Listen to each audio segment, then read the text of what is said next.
वो कैसे बनाया, वह आप हमें बतलाइए। सुखदेव जी महाराज बतलाते हैं कि परीक्षित, भगवान का एक नाम है ऊर्ण नाभि, और ऊर्ण नाभि माने मकड़ी भी होता है। आपने मकड़ी को देखा होगा, मकड़ी जिस जाले पर रहती है उस जाले को कहीं से लेकर के वह नहीं आती है, अपने द्वारा ही वह जाले को उत्पन्न करती है। और भैया जब तक इच्छा होती है मकड़ी उस जाले पर घूमती रहती है, कहीं जाती भी नहीं है। और कीड़ा आकर के उस मकड़ी के जाल में फंस जाता है, मकड़ी उस कीड़े को खा लेती है। और जब तक इच्छा होती है तब तक भैया मकड़ी उस अपने मकड़ जाल पर खेल करती है, और अंततः वह मकड़ी अपने जाले को भी खा लेती है। सुखदेव जी महाराज कहते हैं परीक्षित, ऐसे ही भगवान है। भगवान अपने नाभि कमल पर ब्रह्मा को उत्पन्न करते हैं, ब्रह्मा इस पूरी सृष्टि को बनाते हैं, और जब तक भगवान की इच्छा होती है खेल करते हैं, और बाद में भगवान उसी नाभि कमल में सब कुछ विलीन भी कर लेते हैं। सुखदेव जी महाराज बतलाते हैं कि सर्वप्रथम नारायण भगवान के नाभि कमल पर ब्रह्मा जी उत्पन्न हुए।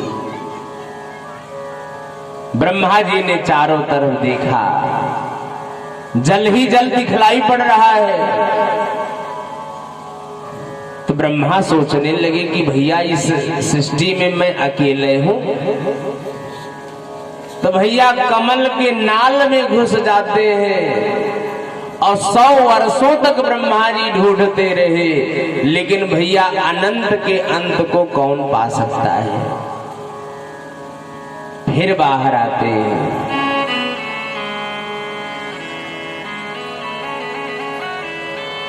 तभी भैया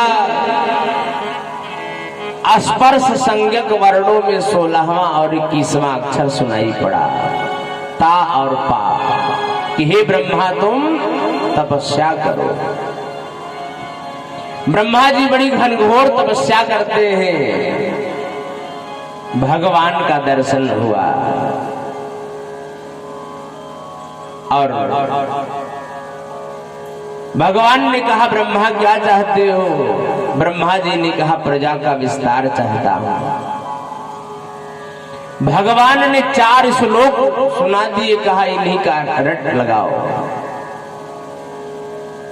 और ब्रह्मा जी ने उन्हीं 4 श्लोकों को रटा, जो चतुः श्लोकी भागवत के नाम से प्रसिद्ध है। और हे भैया, बहुत दिनों तक उन श्लोकों को रटने के पश्चात ब्रह्मा जी को सृष्टि करने का सामर्थ्य प्राप्त हुआ। तो ब्रह्मा ने सर्वप्रथम 5 अविद्याएं उत्पन्न की। तमो मोहो महामोहो तामिश्रो अंध संग कहा। उसके बाद ब्रह्मा ने सनक, सनंदन, सनातन और सनत कुमार, इन 4 महात्माओं को प्रकट किया। महात्माओं ने हाथ जोड़ा, पिताजी हमारे लिए क्या आज्ञा है। ब्रह्मा ने कहा भाई तुम सृष्टि करो। सनत कुमारों ने कहा हमसे नहीं हो पाएगा। तो ब्रह्मा जी को बड़ा क्रोध उत्पन्न हुआ है, और ब्रह्मा जी की भ्रिकुटी से रुद्र भगवान की उत्पत्ति हुई। रुद्र ने कहा हमारे लिए क्या आज्ञा है। ब्रह्मा जी ने कहा सृष्टि करो। अब भैया रुद्रों ने जब सृष्टि आरंभ करी तो रुद्रों की सृष्टि से संसार जलने लगा। रुद्र भगवान की सृष्टि से संसार जलने लगा। तब ब्रह्मा ने 10 मानस पुत्रों को उत्पन्न किया है। कौन है? मरीचिरया द्रियांगिरिशो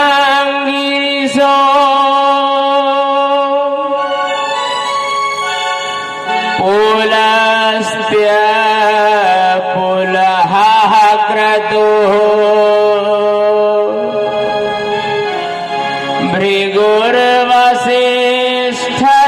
भृगुर्वसिष्ठदक्षश्च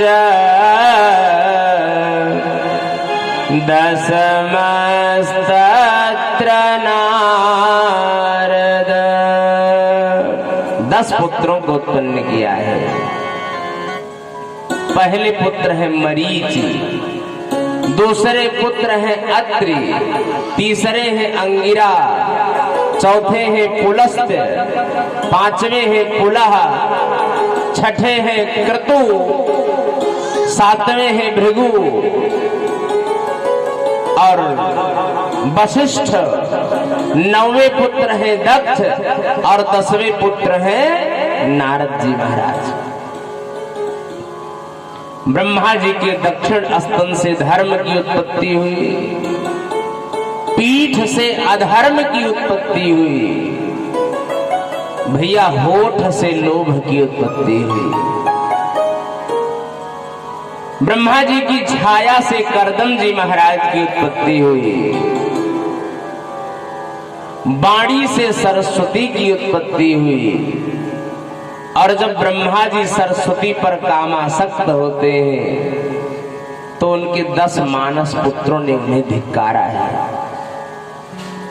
ब्रह्मा ने अपना वह शरीर छोड़ दिया जो भैया रात्रि के रूप में परिवर्तित हो गई।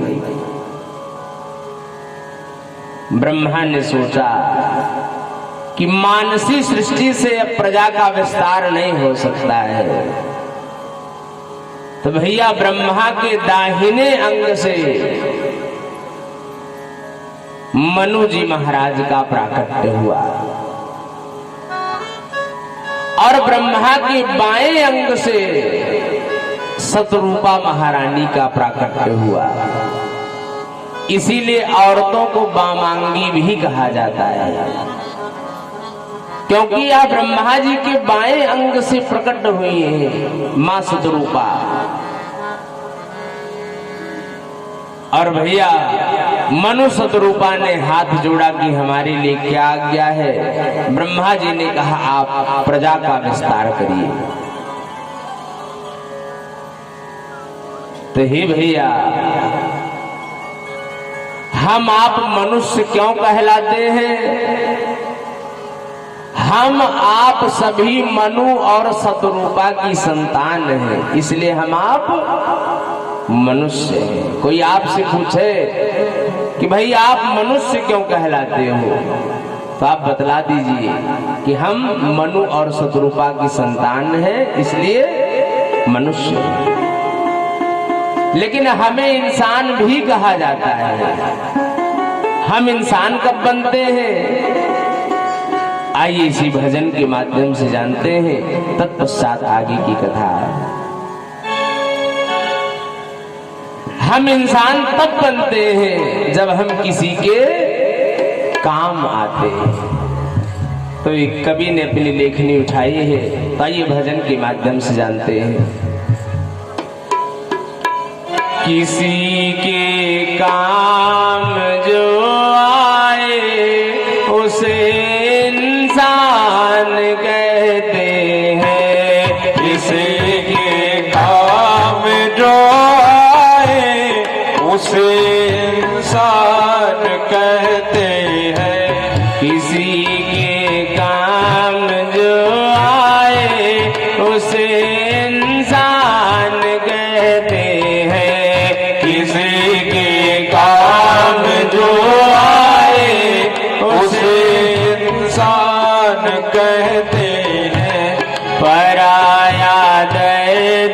अपनाए उसे इंसान कहते हैं। पराया दर्द अपनाए उसे इंसान कहते हैं। किसी के काम जो आए उसे इंसान कहते तालियों की सेवा करते हुए से याद है।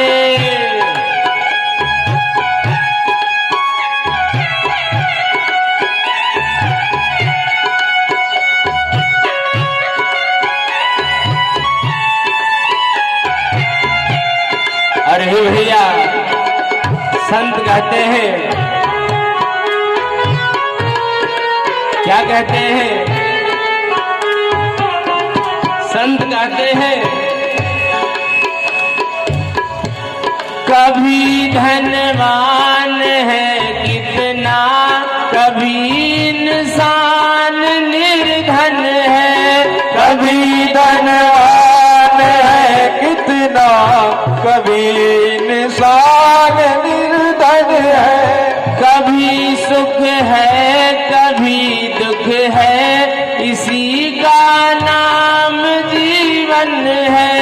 कभी सुख है कभी दुख है, इसी का नाम जीवन है। जो मुश्किल में न घबराए उसे इंसान कहते हैं। जो मुश्किल में न घबराए उसे इंसान कहते हैं। किसी के काम जो आए उसे इंसान कहते हैं। किसी के काम जो आए उसे इंसान कहते हैं। पराया दर्द अपनाए उसे इंसान कहते हैं। पराया दर्द अपनाए उसे इंसान कहते हैं। हे भैया संत कहते हैं कि अपना पेट और अपने परिवार का पेट हम ही आप नहीं, ये काम तो पशु भी करते हैं। संत कहते हैं यूं भरने को तो दुनिया में पशु भी पेट भरते हैं। यूं भरने को तो दुनिया में पशु भी पेट भरते हैं। यूं भरने को तो दुनिया में पशु भी पेट भरते हैं। यूं भरने को तो दुनिया में पशु भी पेट भरते हैं। जिन्हें मानव का दिल है वो सदा परमार्थ करते हैं। जिन्हें मानव का दुल्हन हो सदा परमार्थ करते हैं। मनुष्य जो बात कर खाए उसे इंसान कहते हैं। मनुष्य जो बात कर खाए उसे इंसान कहते हैं। किसी के काम जो आए उसे इंसान कहते हैं। पराया दर्द अपनाए उसे इंसान कहते हैं। पराया दर्द अपनाए उसे इंसान कहते हैं। किसी के काम जो आए उसे इंसान कहते हैं। किसी के काम जो आए उसे इंसान कहते हैं। पराया दर्द अपनाए उसे इंसान कहते हैं। बोलिए भक्त वत्सल भगवान की, कृष्ण कन्हैया की, वृंदावन बिहारी लाल की। अरे भैया आप कह सकते हो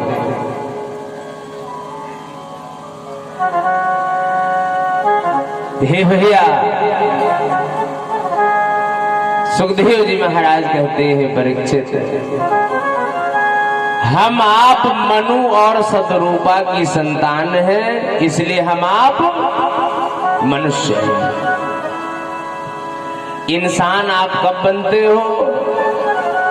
जब हम किसी के काम आते हैं, अपना पेट, अपने परिवार का पेट हम ही आप नहीं, जानवर भी भरते हैं। आपने चिड़िया को देखा होगा, उसका छोटा सा बच्चा रहता है, उड़ नहीं पाता है। चिड़िया जाती है, अनाज के दानों को लेकर के आती है और अपने बालक के, अपने बच्चे के मुख में वह डालती है। तो भगवान ने हमें मनुष्य का शरीर दिया है क्या करने के लिए? परोपकार करने के लिए। और हे भैया, मनु शतरूपा ने जब धरती को पा लिया तो प्रजा की वृद्धि करने लगे। मनु और शतरूपा को भैया 5 संतानें हुई हैं। व्यास जी महाराज लिखते हैं, मनोस्तु शतरूपाया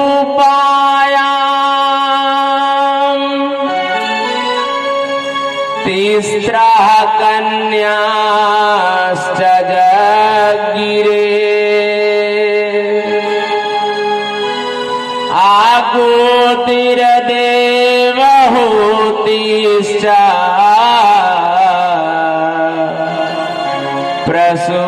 प्रसूतिरिति विश्रुताः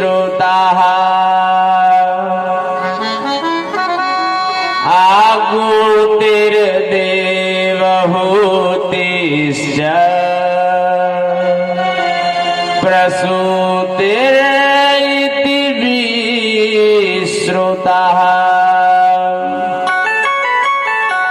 मनु शतरूपा की जो है 5 संतानें हैं, जिनमें से 3 कन्याएं हैं।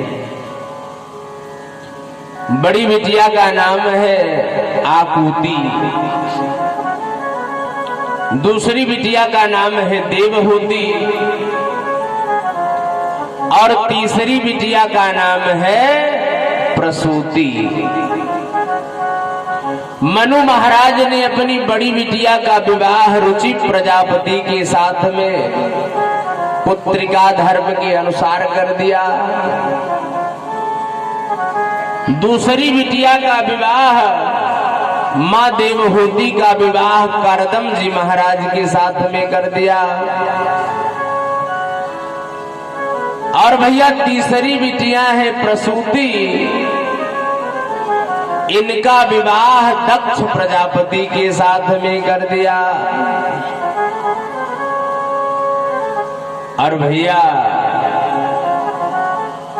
दक्ष और प्रसूति से 16 कन्याएं हैं,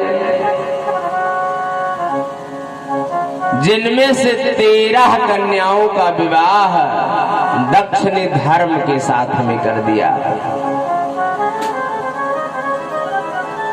14वीं कन्या का नाम है स्वाहा। स्वाहा का विवाह दक्ष ने अग्नि के साथ में कर दिया। आप अग्नि में कुछ भी डालते हो तो क्या कहते हो? स्वाहा। ऐसा क्यों कहते हो? क्योंकि अग्नि की पत्नी का नाम है स्वाहा। 15वीं बिटिया का नाम है स्वधा। स्वधा का विवाह दक्ष प्रजापति ने पितरों के साथ में कर दिया।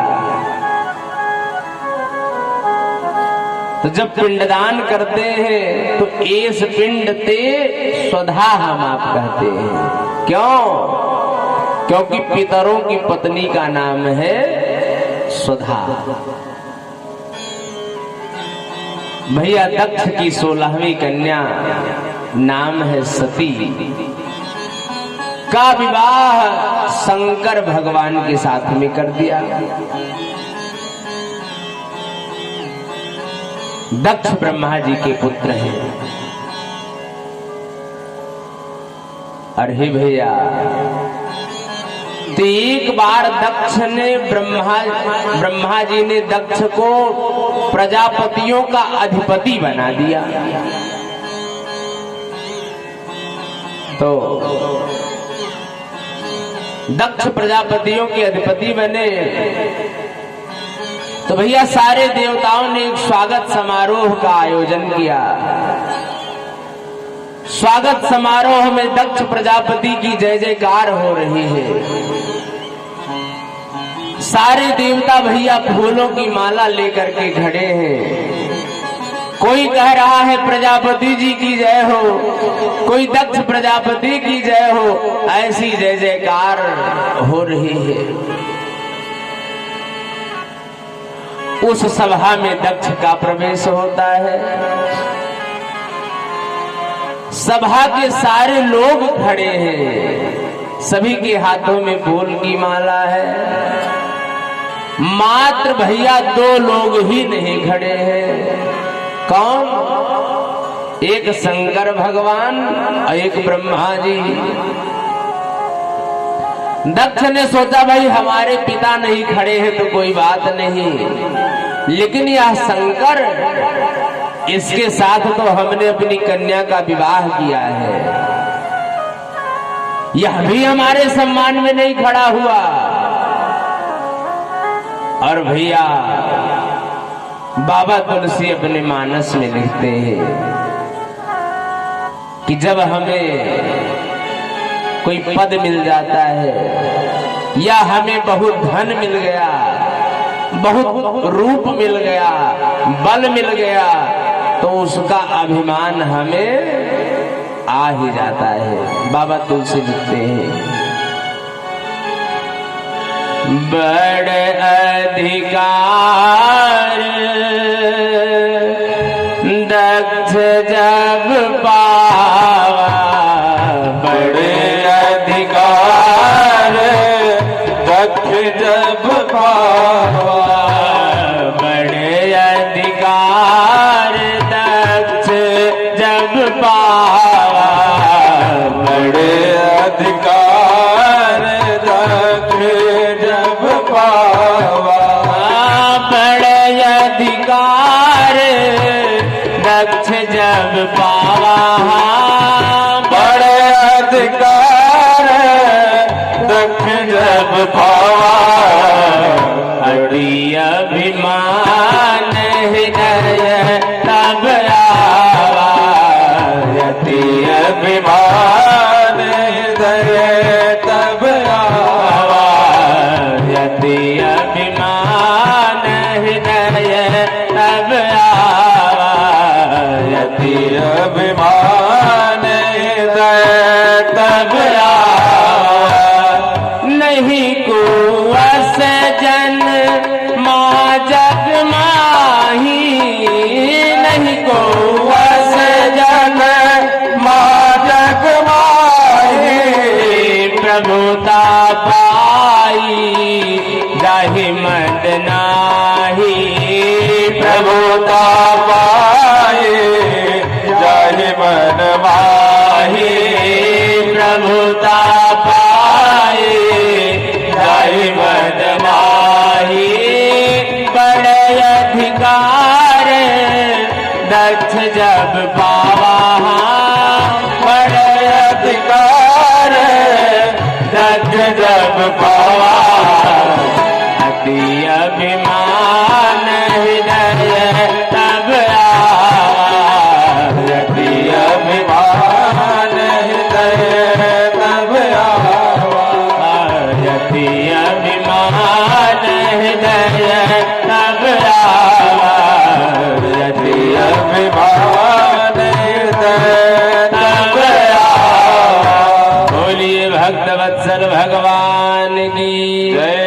कृष्ण कन्हैया लाल की। बाबा तुलसी कहते हैं कि भैया दक्ष को जब बड़ा अधिकार मिला, अभिमान उसके हृदय में आ गया। अब बाबा तुलसी अपने मानस में यह भी लिखते हैं कि नहीं को अस जन्मा जग माही, जन्म लेने वाला ऐसा कोई नहीं है कि भैया उसकी जय जयकार थोड़ी सी हुई तो उसे अभिमान ना आ जाए, जैसे हमारी थोड़ी सी प्रशंसा हो जाती है। बाबा तुलसी लिखते हैं कि नहीं को वस जन्मा जग माही, और प्रभुता पाई जाहि मद नाही। लेकिन फिर भी प्रभुत्व मिलने के बाद भी कुछ लोग शालीन रहते हैं, विनम्र रहते हैं, तो वो कैसे? तो बाबा तुलसी कहते हैं कि भैया भले से संसार में किसी ने जन्म लिया, आपने चक्की को देखा होगा जो हाथ से चलता है, उस चक्की में जो भी दाना डाला जाता है, जो भी दाना डाला जाएगा वह आटा बन करके निकलता है। मानो भगवान कह रहे हैं संसार में जो भी आया, पद मिला, रूप मिला, धन मिला तो अभिमान आएगा, लेकिन भैया उसी चक्की में जो दाना जाकर के मुठिया के पास चला जाता है, जिसे पकड़ करके चक्की को चलाया जाता है, तो भैया वह दाना चक्की पर रहता है, घूमता भी रहता है, लेकिन आटा बन करके नहीं निकलता है। ऐसे भैया संसार में जिसने जन्म लिया, पद भी मिला, धन भी मिला, लेकिन वह भगवान के चरणों से चिपक जाता है, तो इस संसार में रहते हुए भी उसे अभिमान छू भी नहीं सकता है। सुखदेव जी महाराज कहते हैं परीक्षित, दक्ष को बड़ा जो है अपमान सा लगा कि हमारा यह दामाद है, पुत्र के समान है, इसने हमें प्रणाम नहीं किया, माला नहीं पहनाई, हमारे सम्मान में खड़ा नहीं हुआ। जाकर के दक्ष आसन पर बैठते हैं, सारे सभा के लोग बैठ जाते हैं। आपने देखा होगा कि मुख्य अतिथि का भाषण जब सारी जनता बैठ जाती है, कोई अन्य व्यक्ति संबोधन कर देता है, तब मुख्य अतिथि जी का भाषण होता है। अब भैया दक्ष उठ करके खड़ा हो गया, बोलने लगा कि भैया हम शिष्ट जनों की सभा में अशिष्टों का बैठना शोभा नहीं देता है। सभी लोग विचार करने लगे, भैया यह दक्ष किसकी बात कर रहा है? तभी दक्ष आगे कहता है कि अपने पिता ब्रह्मा जी के कहने पर हमने अपनी कमल जैसी आंख वाली कन्या का विवाह इस बंदर जैसी आंख वाले के साथ में हमने कर दिया। कमल लोचनी कन्या का विवाह मरकट लोचन के साथ में हमने कर दिया। सभी लोग समझ गए, अरे यह तो शंकर भगवान का अपमान कर रहा है। दक्ष आगे कहता है, कहाँ हमारी यह कन्या और कहाँ यह श्मशान में रहने वाला, नंग धड़ंग रहने वाला, जटाजूट को धारण करने वाला, भस्म को लगाने वाला, सांप की माला पहनने वाला, इसके साथ मैं अपनी कन्या का विवाह नहीं करता। भैया वह स्वागत समारोह श्राप समारोह में परिवर्तित हो गया। तो भैया जहां बात बिगड़ने लगे बुद्धिमानी वहां यही रहती है कि वहां से हट जाना चाहिए। भैया भगवान भोलेनाथ ने तो कुछ नहीं कहा, लेकिन भैया अधिकारी से ज्यादा गुस्सा उसके जैसे नेताओं से ज्यादा कार्यकर्ता भिड़ जाते हैं। तो भगवान भोलेनाथ ने तो कुछ नहीं कहा, लेकिन भगवान के गणों से नहीं रहा गया। वो कहते हैं, दक्ष तू बकरे की तरह बोलता चला जा रहा है, जा तेरा मुख बकरे का हो जाए। तो भैया दक्ष ने भी श्राप दिया कि शंकर भगवान के गण वाम मार्गी हो जाएं, कापालिक हो जाएं, जटाजूट को धारण करने वाले हो जाएं। अहे भैया वह स्वागत समारोह श्राप समारोह में परिवर्तित हो गया। भोलेनाथ उठ करके चल दिए। सभा समाप्त हुई। दक्ष ने अपने मन में रखा है कि भैया उस शंकर का मैं कैसे अपमान करूं। तभी दक्ष ने विचार किया कि मैं एक ऐसे यज्ञ का आयोजन करूंगा, सारे देवताओं को बुलाऊंगा, लेकिन उस शंकर को मैं निमंत्रण भी नहीं भेजूंगा। तो भैया पूरे देव समाज में उसका स्वतः ही अपमान हो जाएगा। अरे भैया बृहस्पति सव नाम की यज्ञ का आयोजन हुआ, सारे देवताओं को निमंत्रण भेजा गया, यज्ञ मंडप तैयार किया गया, बांस बल्ली व्यवस्थित की गई, हवन सामग्री व्यवस्थित की गई, ब्राह्मणों को बुलाया गया। और यज्ञ का दिन जब आया, सारे देवता विमान में बैठ करके आकाश मार्ग से जा रहे हैं। सुखदेव जी महाराज कहते हैं, परीक्षित मां सती भोलेनाथ के चरण दबा रहे थे। आकाश से जा रही एक देव पत्नी ने सती से कहा, सती तुम्हारे पिता के यहाँ इतना बड़ा भारी यज्ञ हो रहा है और तुम अभी कैलाश पर हो,